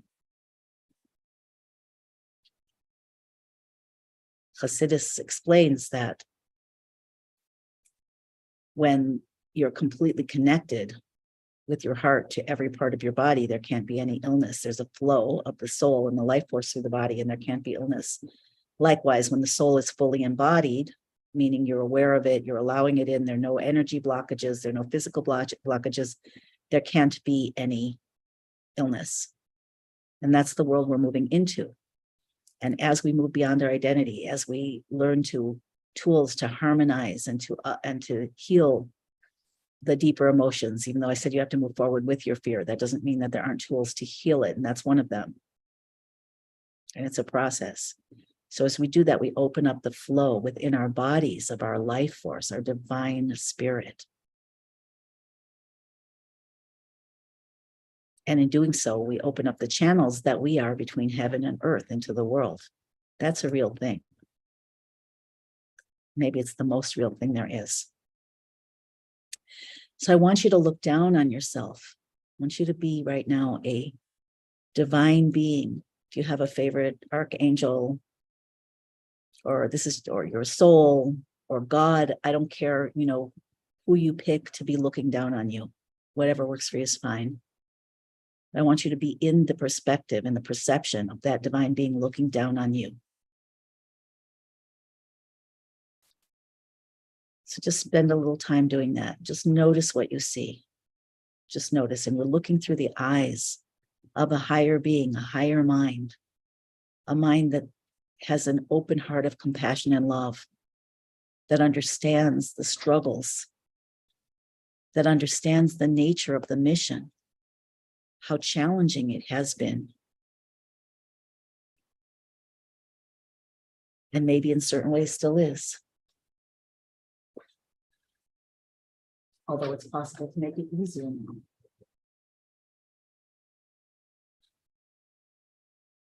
And that higher being knows your whole history, knows your previous lives, knows what's in your DNA, knows everything about your upbringing, knows every pain that you've experienced, knows every sorrow that you've gone through, knows every challenge you're still holding, knows every moment, instant act of bravery, of courage, of giving, of self-sacrifice, of self-expansion. That being knows that, sees that, understands the value,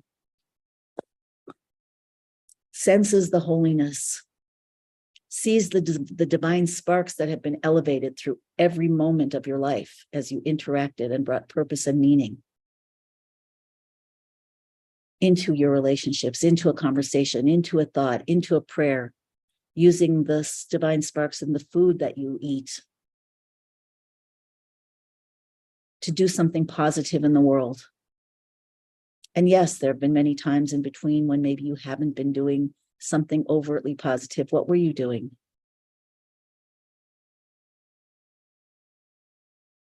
And even where it was something that you really wish you hadn't been doing, the purpose of creation, the core purpose of creation is to transform darkness into light. So what could be the light that's hiding within that darkness? And you're looking from above.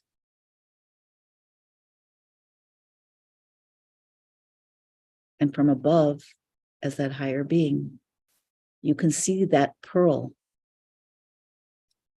that is emerging as your essential self. You can see that pearl of the divine beauty of your divine soul emerging into your consciousness, seeping into your identity, sneaking in through the cracks, or being called in through acts of bravery and transformation. So what is the nature of that pearl? As your soul is here in your year of transformation that you have claimed, and all parts of you are listening, including the cells in your body. So let's put those cells even more on receive.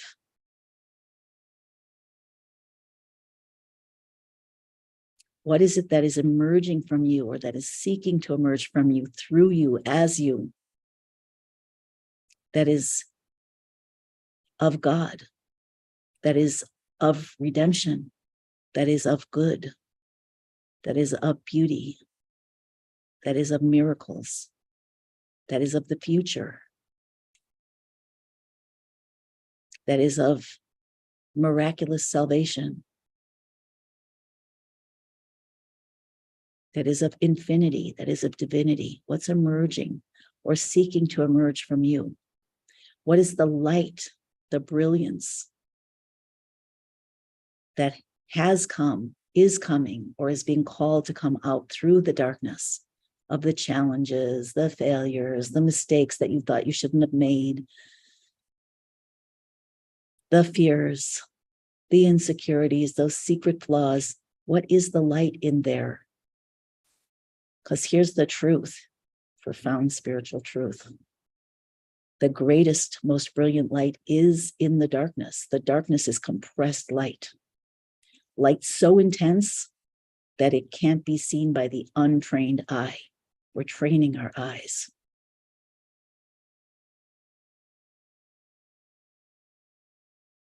To see that light, that is the light of God. That is the light of Sovev Ko'omin. That is the light of the future emerging now. So what is that for you? Look down at that pearl of your heart and your soul, that pearl of the light that you have brought out of the darkness with your courage, your bravery, your giving, your learning, your expansion, and the pearl that is still meant to come out through the darkness, because there is no darkness and no challenge in the world that is not holding this super natural divine light. And yours is like no one else's. The divine sparks that you're here to elevate, the transformations that you're here to accomplish and to reveal, the expansions in consciousness that you are here to experience, those are yours and no one else's in the world. So what is being called out from you? And what can you see in yourself and about yourself that you weren't able or willing to see before? And I'm going to hold some prayer space here together with God. And I'm calling upon the holy souls of our tzaddikim to be here with us and to help all of us to see what we're meant to see right now, and to tap into and to connect to and to make new channels for in the coming year, which will be the year of transformation like the world has never seen. And who are you here to be? Because you're here to be a leader. What does that look like? By the way, a leader doesn't mean you have to be in front of thousands of people, although you could if you want. A leader means being who you truly are, so that your true nature and your true essence begins to expand that identity and fill it, forming that pearl. All right, let's see what you see. Just holding this space for about a minute.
Right, we're just going to spend a few more moments, and then I'm going to give you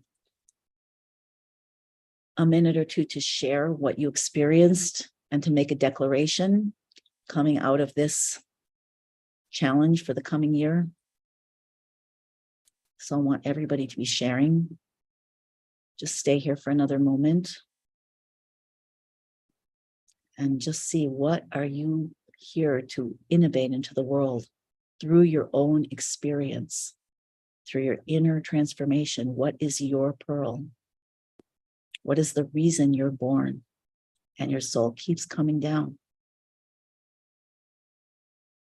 Why are you here in this training now? What could be the reason your life has been like it is and that you desire for it to be the way you desire it to be? What is the transformation that you are here to live and to share in these incredible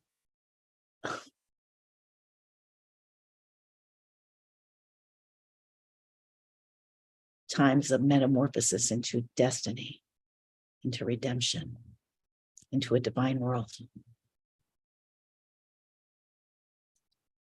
All right, so I'm coming back on camera, and let's hear from you guys as we end the session.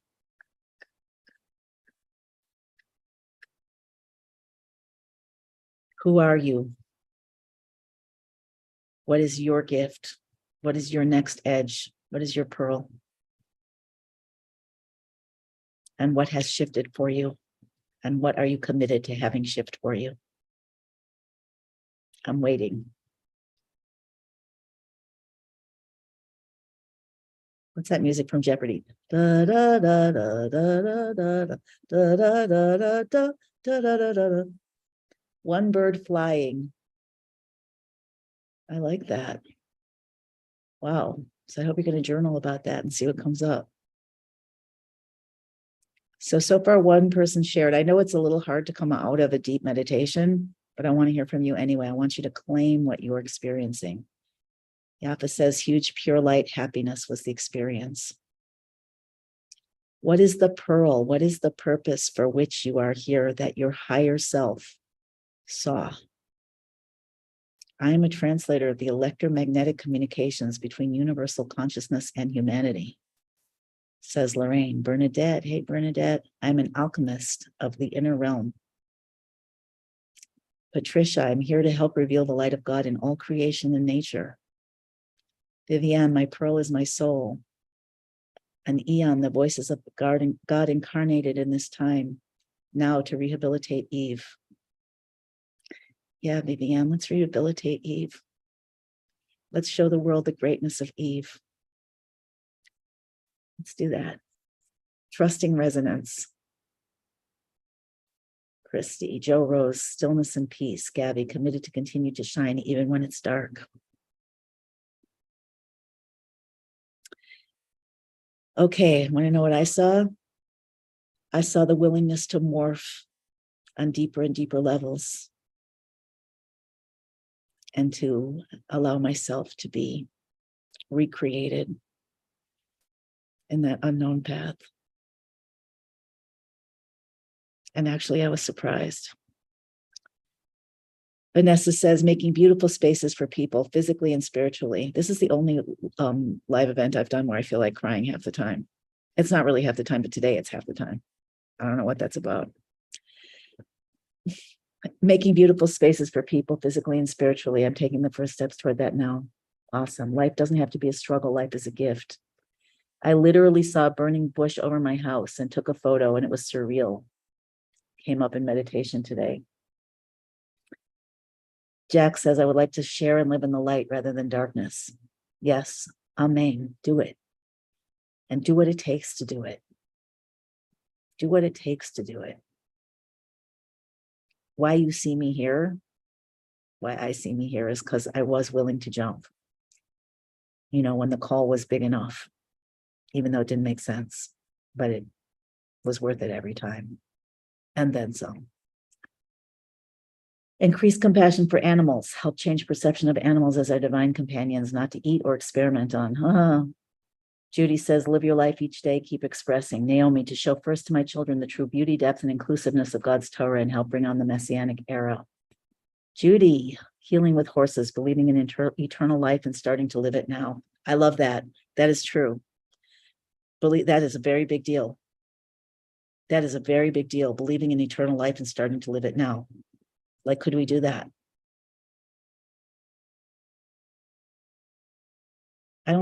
did I say this? Did I talk about the French mystic painter that I met with a couple of times recently? Big new guide that God sent to me. So he basically, the first time I met him, he said, if you don't want to die, choose life. And choose your next 40 years. And I understood that on a deep level, and it catapulted me into this phase that I'm in now. Catapulted me into asking myself, what do I want? What do I really want? What do I really want? What do I really want if I had infinite time? What do I really, really want? And do I want anything? And do I want this? No, I don't. Yes, I do. No, I don't want to be a teacher. Yes, I do. Could I do it differently? Why don't I? But it's all about a field of eternal, infinite potential that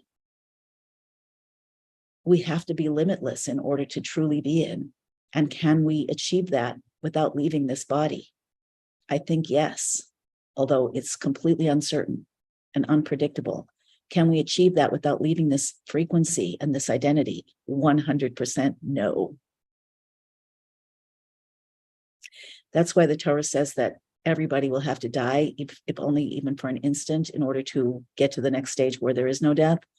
But the Rebbe said that we may not have to die, actually, if we can achieve the level of, as we say in the cardinal prayer that's called the Shemona Esrei.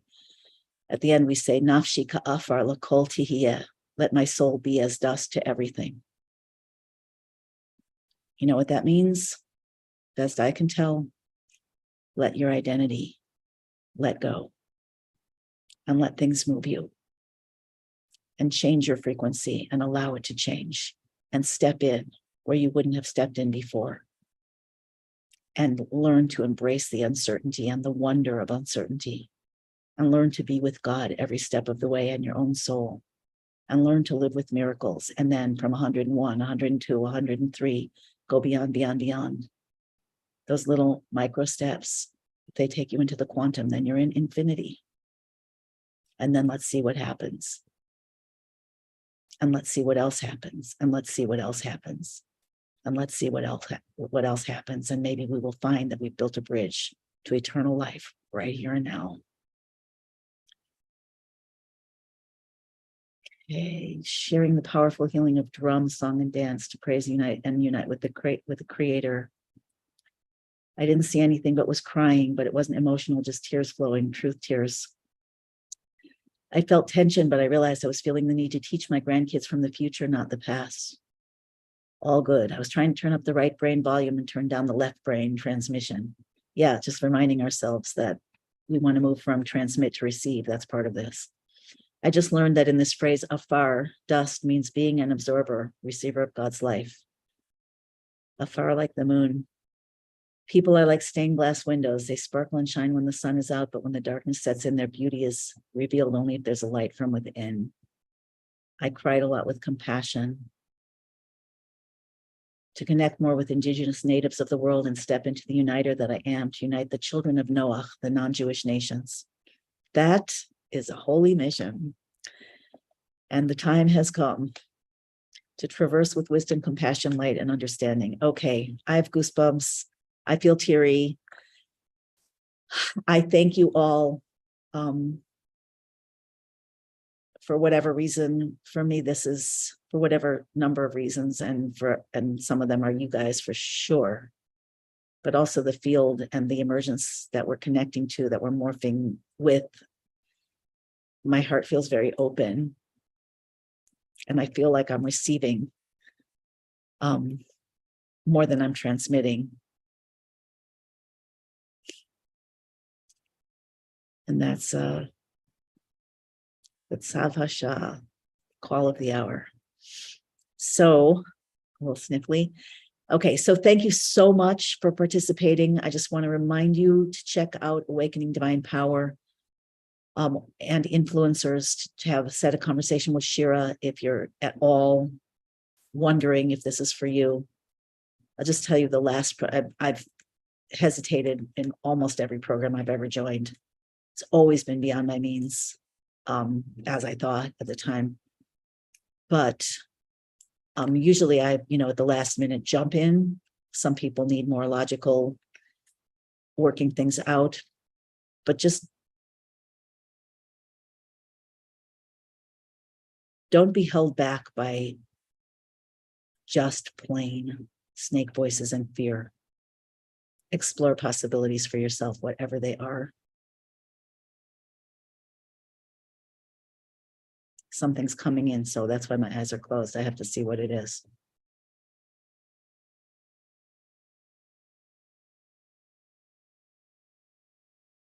Yeah, I think I'm feeling people's fear coming up.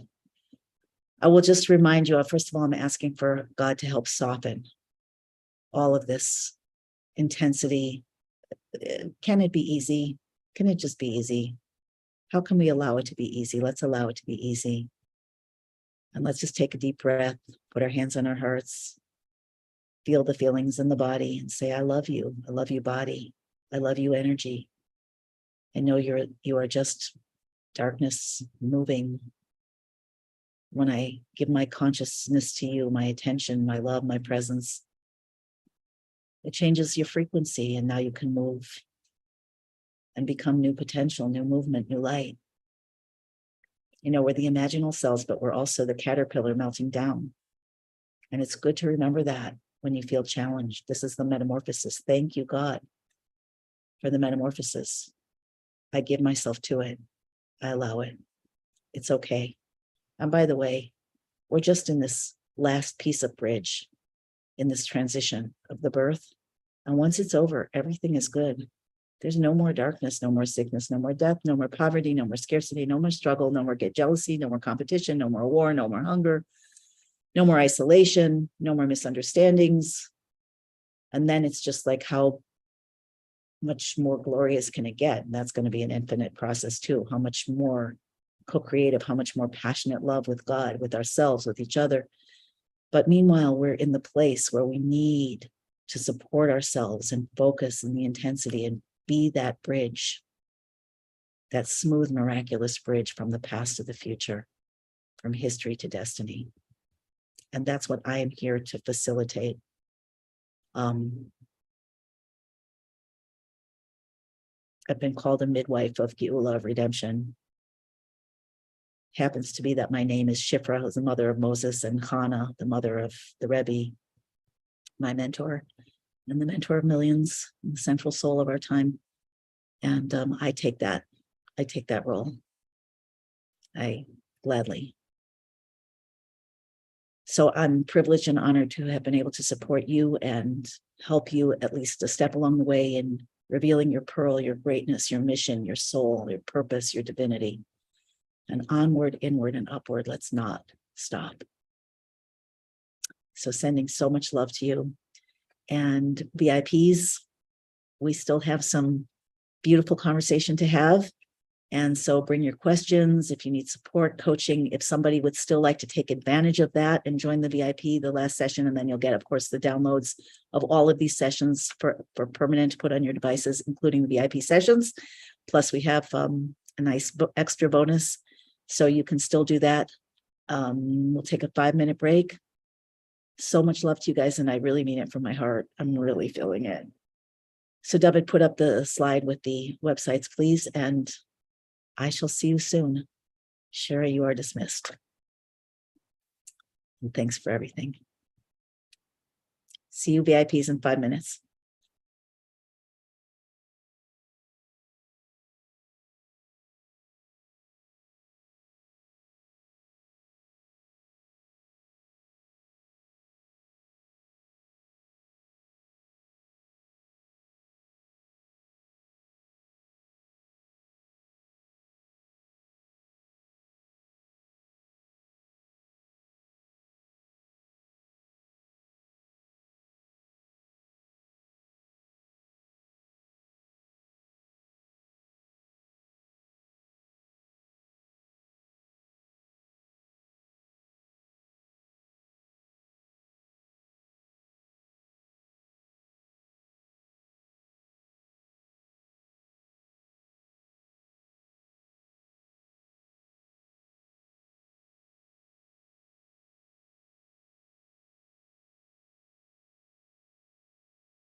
Okay, I think it's only been 4 minutes, but I missed you guys, so I had to come back.